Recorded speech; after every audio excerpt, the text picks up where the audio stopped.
Good afternoon, boys and girls. This is Mr. Holmes. I am getting ready to explain how to multiply polynomials. In this case here, what you guys are going to see is that I have two polynomials, x cubed plus x squared minus x plus 2 times x plus 3. Here I have a polynomial that I'm going to use the box method to show you guys how to multiply these two polynomials. All right. In given the polynomial above, notice I have 1, 2, 3, 4 terms. So when I get ready to create my box, I'm going to make sure I have 4 columns. Now my box is going to be nice and long. You can make your box however long you choose to make it. All right, just make sure that there's enough space for you to see. At the top, I'm going to put x cubed. After x cubed, I'm going to draw a column. I have my x squared, my positive x squared, my negative x, and my positive 2. On the right side, I'm going to put my x plus 3. Excuse me, to my left. Let me change that. So on my left, I'll put my x, and I'll put my positive 3.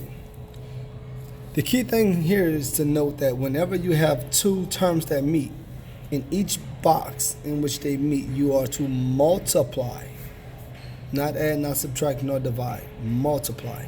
So here, notice if I was to drop x cubed and if I was to move x to the right, these two will meet in the very first box. So in that case, I will multiply these two, and I will multiply x cubed times x.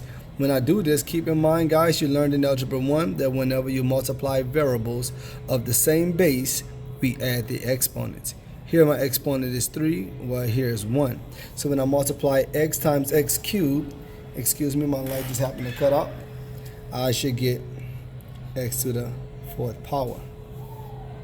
Here when I multiply a positive x squared times a positive x, these two will meet, and I will get a positive x to the 2 plus 1, which is x cubed. Now, I know some of you guys may say, well, hey, where did he get that 1 from? Keep in mind, if you do not see an exponent here, that's because the exponent is 1. 1 does not necessarily need to be written, but is understood to be there.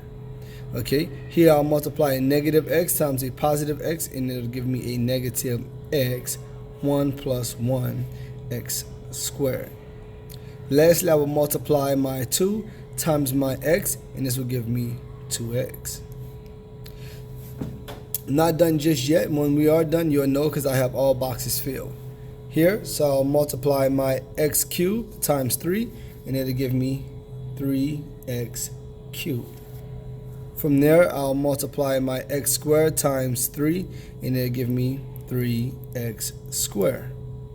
I will multiply my negative x times my positive 3, and it'll give me a negative 3x. Lastly, I will multiply 2 times 3, and it'll give me a positive 6.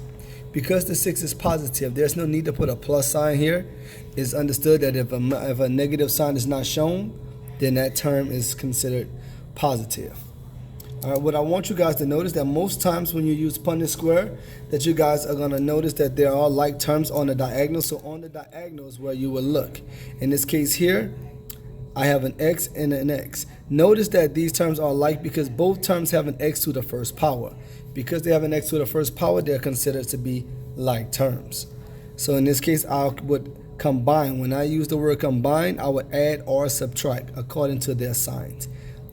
All right, so here I have like terms, here I have like terms, here I have like terms.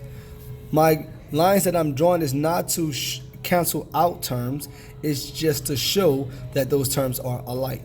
So here I have x to the 4th, so I'm going to take my x to the 4th and I'm going to bring that down because it's not on a diagonal.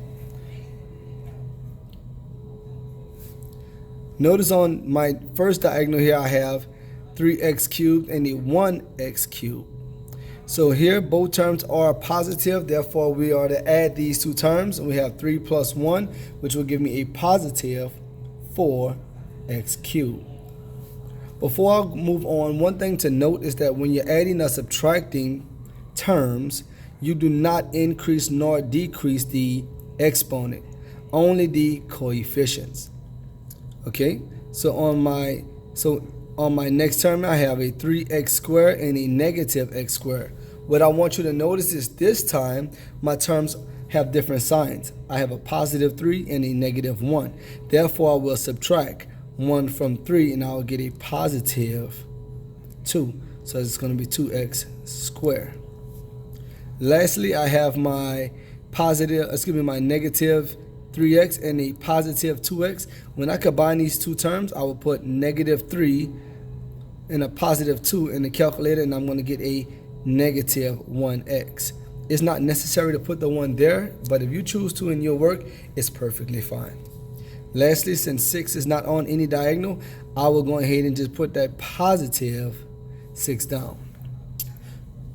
My final answer is actually x to the 4th plus 4x cubed plus 2x squared minus x plus 6.